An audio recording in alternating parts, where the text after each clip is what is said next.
May bisita ako today, kaya iluluto ko na yung nabili kong kiniing aring king sa may Maliko noong nakaraang 7 taon. Isasahog ko lang naman sa black beans at pata. Masarap kaya? Simulan na natin ang istorya. Syempre, shoutout muna sa follower ko na binilhan ko ng pata. Pinatagtag ko na kasi mapurol yung kutsilyo namin sa bahay.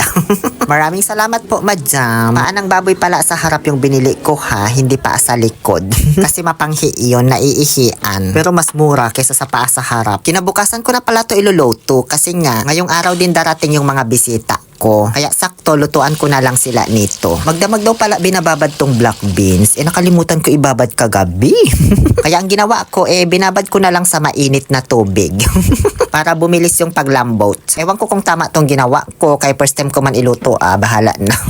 Habang ibinababad ko pa yung black beans, inilabas ko muna yung mga magagandang baso at plato namin sa loob ng aparador para hugasan kasi nga may bisita ako, diba? Alangan naman yung plato namin na asirag ang ipagamit ko. Maaminin nyo, ganyan din kayo kapag may bisita, nilalabas nyo yung mga bagong plato. At higit sa lahat, pag may bisita ka, syempre maglilinis ka ng bahay.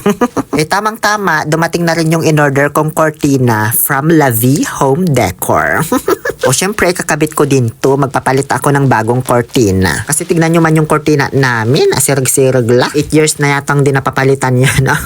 Alam nyo, pagbukas ko nitong cortina ng La Vie Home Decor. Diyos ko, naloka ako sa quality.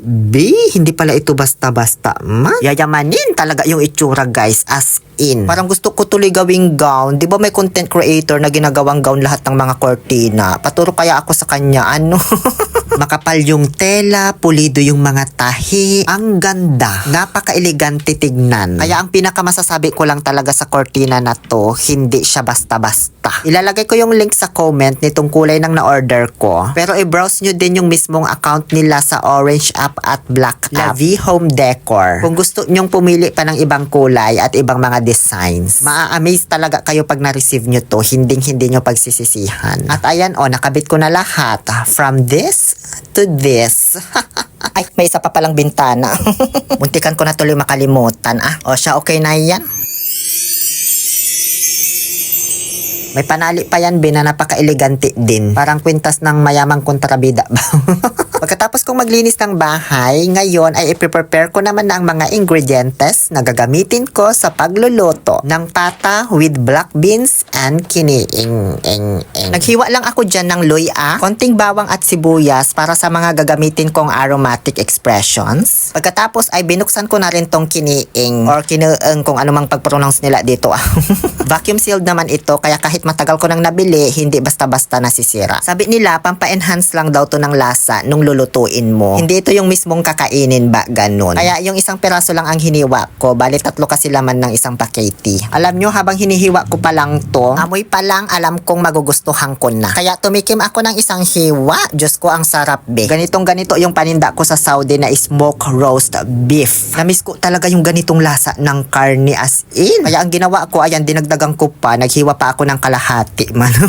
Expected ko dito matapang yung lasa niya na may similar doon sa paninda kong bastorma na dried meat din sa Saudi pero hindi pala. May similarity siya sa mga cold cuts na smoke roast beef, gano'n. Kung maninipis lang hiwa nito, masarap to ipalaman sa sandwich or itapping sa pizza, gano'n. So ayan na po lahat ng mga sangkap na gagamitin natin. Black beans, dahon ng sampalok sana ilalagay ko kaso walang mapagkuhanan kaya lettuce na lang. Andyan na rin yung pata natin, dinagdagan ko lang ng 1 kilong laman. Saka yung mga aromatics. Ang sarap talaga papakinitong kiniing, guys. Alam nyo, pigaan ko lang to ng kalamansi, ulam ko na. Ngayon, magluto na tayo at 5 minutes na yung vlog, hindi pa tayo nakapagsimula. Una kong gagawin, i-sear ko muna yung mga pata para mawala yung amoy ba na may pagkamaanggo ito, diba? Sear ba yung tawag sa ganitong proseso? Yung para bang ipiprito mo lang siya ng bahagya, ganon. Sear or meme? Behala kayo. Okay na to, kaya hindi man to crispy pata. Doon sa pinagprituhan ko, nagisa na ako ng bawang, luya at sibuyas. Di ko inubos kasi yung iba ilalagay ko pag may sabaw na.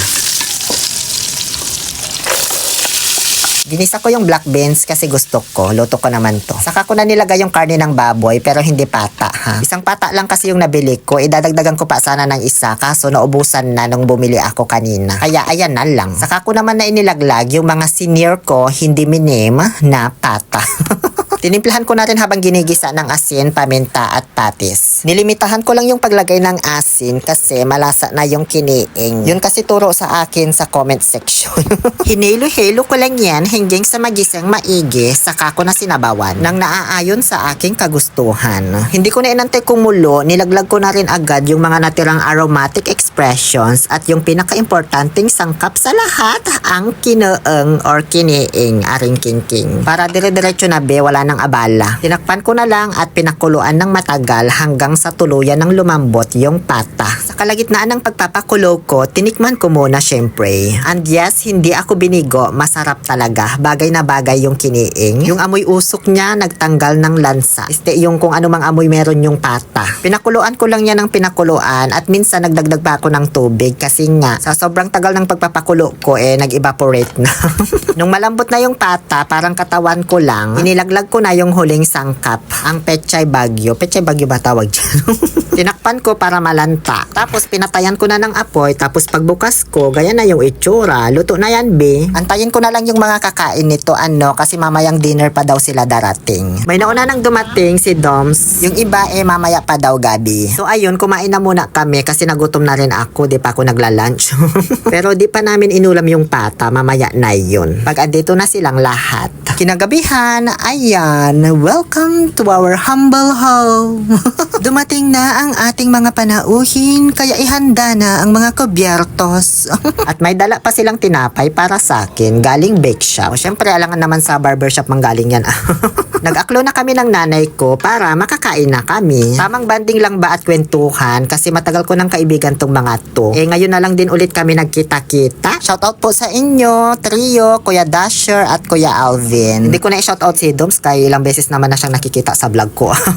Nasarapan naman silang lahat sa luto ko kahit papano. May humabol pa pala na dumating si Chan Chan, ang pinakagwapo sa kanilang lahat. Shoutout sa iyo, Kain ka lang dyan, he. Yun lamang po, please follow me for more. Muli ito po ang inyong Happy Pill Oliver Castro na nagsasabing, no to toxicity, let's make people happy. Hanggang sa umuwi na sila, maraming salamat po sa pagpunta. Hanggang sa muli, paala! May buhok.